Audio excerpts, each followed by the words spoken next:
I'm Lisa Dahl, health and wellness coach, and welcome to Getting Healthy Without Rules. What is the show about? It is about understanding how your health and wellness impacts your everyday actions and tools to be able to improve it. We're going to have meaningful conversations on all the different aspects of health and how they interconnect with all of our choices. I come from a non-diet approach to health and wellness, which means that I really am going to help you learn how to shift from judgment to curiosity and to be able to offer yourself self-compassion. We could all stand to be a little bit kinder to ourselves. Why no rules? The simple reason for that is when we think about our health, we automatically think about dieting, what you can or can't do. And what I would like to offer you is that when we're on a diet, we're either on a diet, off a diet, following the rules or not following the rules, breaking the rules. Then we feel guilty, we are filled with shame. When we switch from a no-rule approach, it helps us to connect our mind, our body, and our heart. When we connect to our mind, our body, and our heart, that's when we start to make choices and changes that are impactful and will make a difference in our overall health and wellness.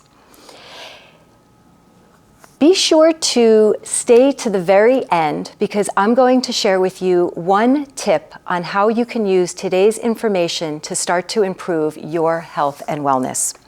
Today's show is going to be all about 10 different aspects of health, the ripple effect of change, the value of adding in actions and behaviors versus focusing on taking them away, as well as understanding that there is no quick fix to our health and wellness. When I go through the 10 aspects of health, I'd like you to think about how they connect. How do you feel in your body, bringing together that mind, body, and heart connection? When we have a reaction to something, we either have that immediate feeling of, oh, I've got this, or we kind of get that angst, that pit in our stomach to tell us that that might need a little bit more attention. So start to tune in to your mind, body, and heart. What are the 10 aspects of health? The first one that I'm going to start with is our physical health. When we look in a mirror, we automatically think about our food, nutrition, movement, and sleep. And we deem ourselves healthy or not healthy. I'd like for you to take another perspective.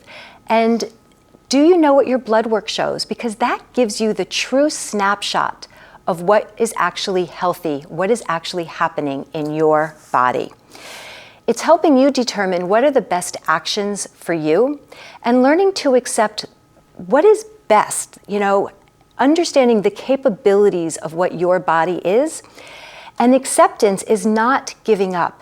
It's just learning to be a little bit kinder to yourself, which will have a direct impact on your mental and your emotional health. So our second aspect is our mental health. Are you alert, focused? Do you have the ability to learn and problem solve? Do you have the ability to see different perspectives? Often, when we are attached to something, then we get kind of stuck. So having the ability to transition from one thought to another is a valuable skill to be able to have. Are you able to offer yourself compassion and to practice gratitude? How much free time do you have? Because research has shown that if you have less than 2 hours and more than 5 hours of downtime, that leads to unhappiness. Our third aspect of health is our emotional health.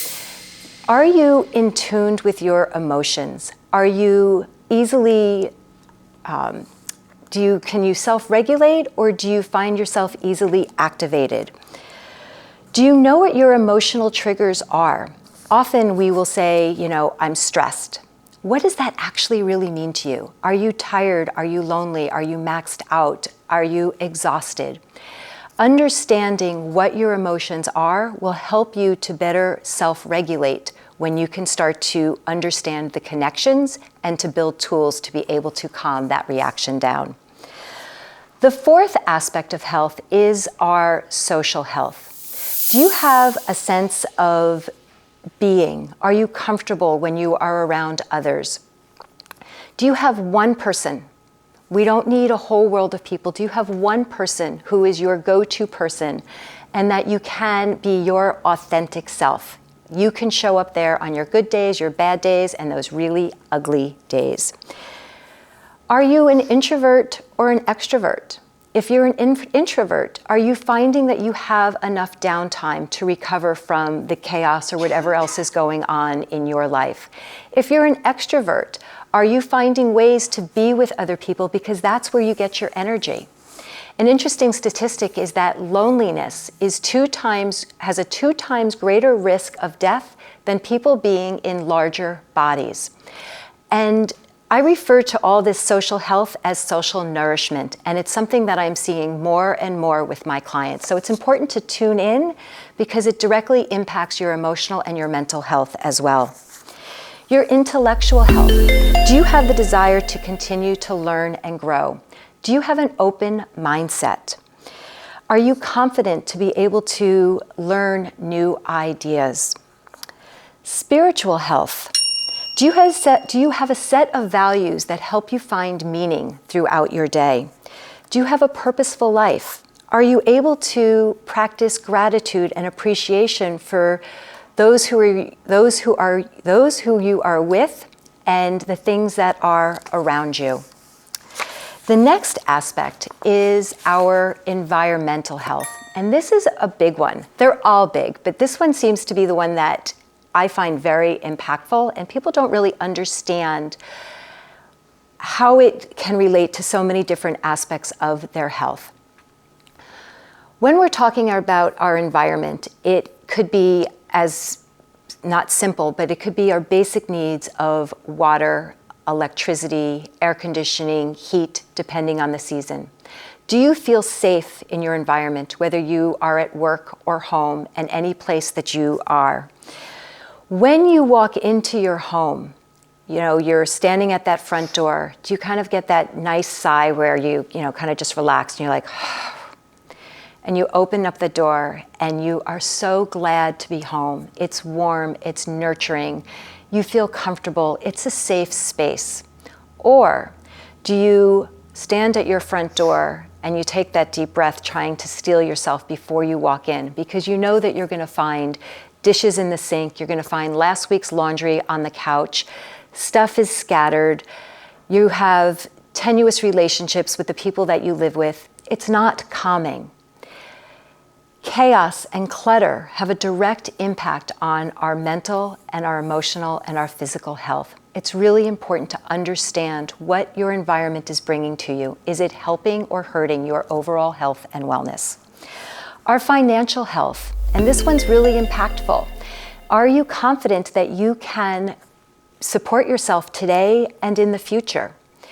Are you able to pay your bills? What is your stress level? There we going back to stress. Is it anxiety? How do you feel? Are you able to save for retirement? Are you able to have a little bit of disposable income so that you can enjoy some of the things that you would like to do? Our existential health. Do you have a sense of purpose and meaning in your life? A sense of identity? And the last aspect of health that I'd like to share with you is our occupational health. Whether you are a CEO, an entrepreneur, a full-time caregiver, or mom or dad, are you finding purpose and meaning in your work, where you're spending most of your day? Do you feel mentally and emotionally and physically safe in that environment? As you see, all of these different aspects interplay with each other. If you have a stressful job, it's going to directly impact how you sleep, your mental health, your emotional health, your ability to make choices and changes. All of these aspects of health are interconnected, and I refer to them as all having a ripple effect on your overall sense of being. And I'd like to give a particular example, and sleep, because that's a common one. People typically either sleep really well or they don't. Let's say that you're in a good space, you're sleeping well, you have good sleep hygiene, which is basically a routine. You know when to wind down your evening, you do the same things every night, you get into bed, it's calm, and you peacefully fall asleep. You wake up in the morning, you're energized, the kids are excited to see you, You're happy to go off to work, you have meetings all day, somebody asks you to do something out of the norm, and you're capable of doing it. You have the mental bandwidth, you are present, and even though it could be challenging, you have the confidence. Let's take another night. End of a long day, chaos in your house, no sleep routine, you fall into bed, you're twisting, you're turning, you're up and you're on, you're off all night long, you finally fall back to sleep, and then the alarm goes off and you start the day in a fog, you're hazed. The kids come in, they want something and you're cranky, and all of a sudden they're cranky, and the day starts to spiral. You drag yourself to work and you go through your meetings, and the list of things to do becomes overwhelming. Somebody asks you to do something out of the norm and you're thinking, I don't want to do that. And you think to yourself, I hate my job. Do you really hate your job, or are you exhausted? Understanding the impact on how these things all work together will make a difference in your overall health and wellness. So I'm curious, did you notice anything in particular in your body as I was going through these different aspects of health? When we think about health, we automatically think about what we can change, what we can fix. I'd like you to think about something different than, we go into fix-it mode. I'm going to stop eating carbs. I want you to think about what you can add in. So in that example, perhaps you can add in vegetables. Or if you are worried about your finances, perhaps you can put $5 a week into your savings account. We're talking about adding things in, because the more positives that we bring in to our overall health and wellness, those negative things that we would like to dissipate will naturally start to fall away. There is no quick fix when it comes to health and wellness, and none of us are broken. Health and wellness is a constantly moving target. We can have all of these aspects of health and wellness feeling like they are in line, that they're right where we need them to be. And then you walk out the door and you slip and fall, and now you have a broken wrist. And all of a sudden that impacts your emotional health, your social health, your mental health. What we need to be able to do is to build in practices, bring in positive things to help us build resiliency as we go from thing to thing. Our bodies are always changing, our bodies are growing, the world around us is always shifting. When we build our health and wellness for the future, as well as for today, we want to always be taking actions that can be shifted and pivoted to be able to show up the best that we can at that moment in time. So what do we do with all of this information? So today's practice is to think back to the 10 aspects of health. And I'd like you to be able to set a timer during the week, or even right after our show, is to set your timer, your phone, for 1 minute. And the reason why I want you to set the timer is so that you're not worried about, are you doing it too long? Is it, enough time? 1 minute. And I want you to think about brainstorming all the things that came to mind when I was talking about those 10 aspects of health. Which ones resonated with, I kind of need to be able to focus on that. It gave me a little bit of anxiety, or maybe a lot of anxiety. Where do you want to start? Brainstorm. Nothing is too small, nothing is too big. After you get that list, I want you to set your timer again for 1 minute. And I want you to pick one thing, the thing that seems the easiest, that you're going to be able to take to bring into your life this week. And if that one thing still seems big, continue the exercise until you get to that tiny small thing that you can add in. Think about a scale of 1 to 10. It is the hell yeah, I've got a 10 on that, I can do that today. And when we're talking about today, I'm talking about a goal over a week. Whatever you add in, it's not about perfection. It is about experimentation, curiosity. How does it affect you? How is it working for you? So I would love to build community, connection, support in this space. I would love if you would write in, email the studio here, share what your things were, share what resonated with you. Because you are not alone. In whatever that one thing you chose, I know that somebody else is going to be able to resonate with that, and just hearing it out loud makes it a safer space for somebody else. I hope you will come back next week. I'm going to be talking about a vision plan, why you need it, and how to take those steps to create it. And I hope you enjoyed Getting Healthy Without Rules.